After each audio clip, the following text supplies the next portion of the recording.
नहीं, यही सबसे बड़ी योजना है। अगर पिट आ गया और अगर हम यहाँ पे मेंटेन कर पाए तो ट्रेन चलने से बड़ी क्या योजना हो सकती है।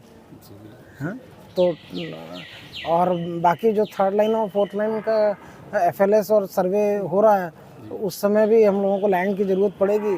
उस समय भी लोग बाग अगर सहकार्य करेंगे तो जैसा वहाँ पे कलकत्ता एरिया में 4-4 ट्रैक हैं, 5-5 ट्रैक है, यहाँ पे तो सिर्फ 2 ही ट्रैक हैं।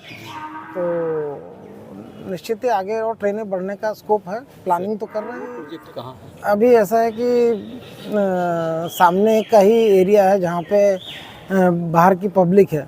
पीछे से कोई पब्लिक को कोई एक्सेस है नहीं, तो अभी तो ऐसा लगता नहीं है कि उसकी कोई एक्सेस तो है सर, ज़रूरत है। या अगर एक्सेस है स्टेशन की तो मुझे नहीं लगता कि स्टेशन की एक्सेस तो नहीं है मेरे ख्याल से। अभी जो मैंने अभी स्टडी किया उसके हिसाब से तो हमारा यार्ड की लाइनें हैं। अभी तो हम यही कहेंगे कि जो जिला प्रशासन जो भी है वो कम से कम आगे की जगह तो उसको रोड तो ठीक करे। किसी भी रेलवे स्टेशन की अप्रोच जो है वो कम से कम 6 मीटर 7 मीटर तो चौड़ी होनी चाहिए। वो मुझे दिखी नहीं।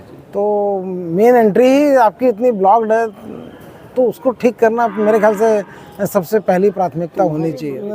महागमा तक काफ़ी लैंड हमारी एक्वायर हो गई है और जल्दी हम उसका टेंडर भी करेंगे। 65-70% लैंड एक्वायर हो गई है और जैसे ही 90-95% आता है तो एक गोड्डा से महागमा तक का पहले वो करेंगे।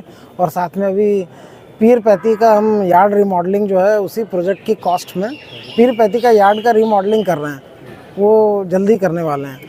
तो उससे जो भी पीर पैती स्टेशन पे उस प्रोजेक्ट के कारण हमें लाभ मिलने वाला था, तो उसका लाभ हम यहाँ उठाना शुरू कर देंगे।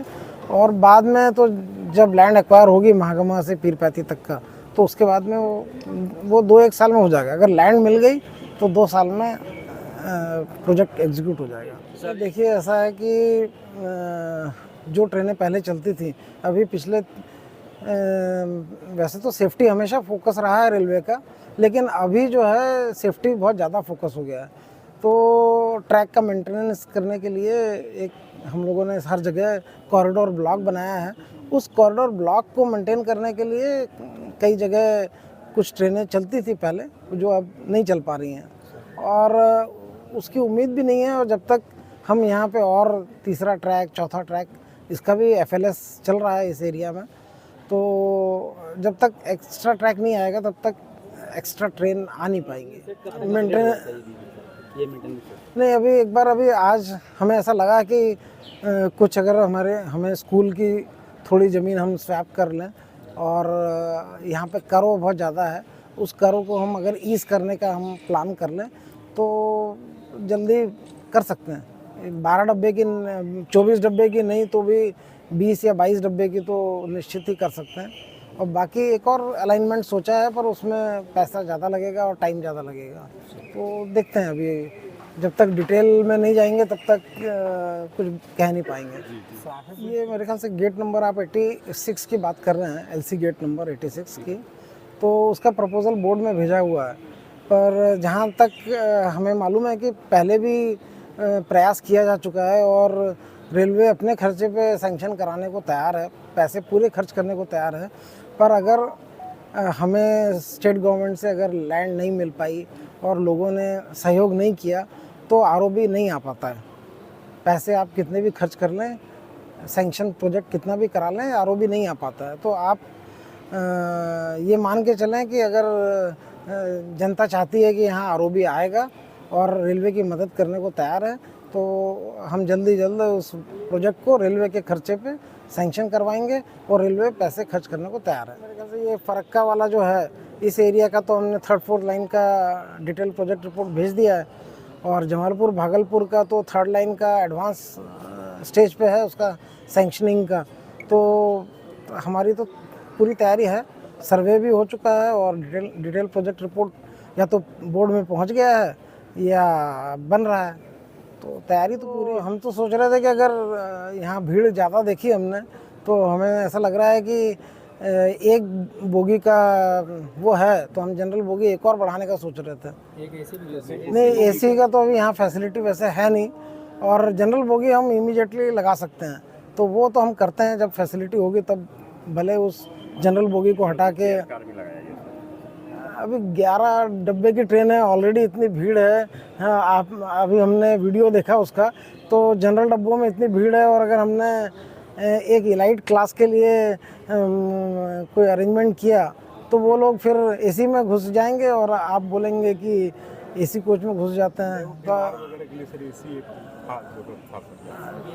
अच्छा, तो हम अभी जब भी फैसिलिटी डेवलप होगी तब देखेंगे। तब तक हम सोच रहे हैं एक डब्बा बढ़ा दें, ठीक है। और जब बिजली एसी कोच को मेंटेन करने की फैसिलिटी हो जाएगी तब उस समय एक हटा के एसी कोच लगा देंगे। नहीं, अगर स्टेट गवर्नमेंट की ज़मीन चौड़ी हो जाएगी तो उतनी चौड़ी ज़मीन हम भी अपनी कर लेंगे, क्योंकि जमीन नहीं है सर। देख दोनों तरफ कहाँ पे नहीं, उसको देख लेते हैं कि अगर आपकी जो अप्रोच अगर चौड़ी हो जाए तो रेलवे लोकल प्रशासन से पीछे नहीं रहेगी, इतना मैं गारंटी देता हूँ। पर पहला कदम वो उठा लें। रेलवे की जमीन है ही नहीं, ठीक है, पहला कदम आप उठा लीजिए। जहाँ तक रेलवे की ज़मीन शुरू होती है वहाँ तक आप अपना फैसिलिटेट कर लें, उसके बाद में हम कर लेंगे, वो हम 6 महीने में कर लेंगे। दर्जनों क्वार्टर पर अवैध कब्जा है सर, असामाजिक तत्व आ रहे हैं सर, कई घटनाओं को अंजाम देते हैं सर, स्थानीय स्तर पर कोई नहीं रहा है सर। नहीं, ठीक, उसको देखेंगे। मैंने जो भी है हम बताएंगे डीआरएम साहब को कि जहाँ जहाँ अवैध कब्जा है वो तो हमारी हमेशा से मुहिम रहेगी कि हमारे जो रेलवे के जो जेन्युइन कर्मचारी हैं जो 24 घंटे शिफ्ट में काम करते रहते हैं, उनका ध्यान हमें रखना है, तो हम उनका ध्यान रखेंगे। ये रहता है कि हम तो इनसे हर हफ्ते डीआरएम्स के साथ में मीटिंग करते हैं, तो ऐसा कुछ होता नहीं है कि हम यहाँ आए और हमको दिखा, ठीक है। तो ये सब हम लोग, हमारा ये फॉल्ट फाइंडिंग एटीट्यूड रहता भी नहीं है। डिवीज़न बहुत काम करता है, सेफ्टी, पंक्चुअलिटी और लोडिंग, और बहुत मालदा डिवीज़न ने बहुत अच्छा काम किया है। तो बल्कि हम जब आते हैं तो हम ये कहते हैं कि आपको हमसे क्या असिस्टेंस चाहिए। कई बार हेडक्वार्टर से कोई असिस्टेंस की ज़रूरत होती है तो ये मांगते हैं हमसे, और वो असिस्टेंस हम देंगे। ऐसे कमी तो ऐसा सब ठीक ही चल रहा है, अगर उनमें कमी है तो हमें भी कमी है।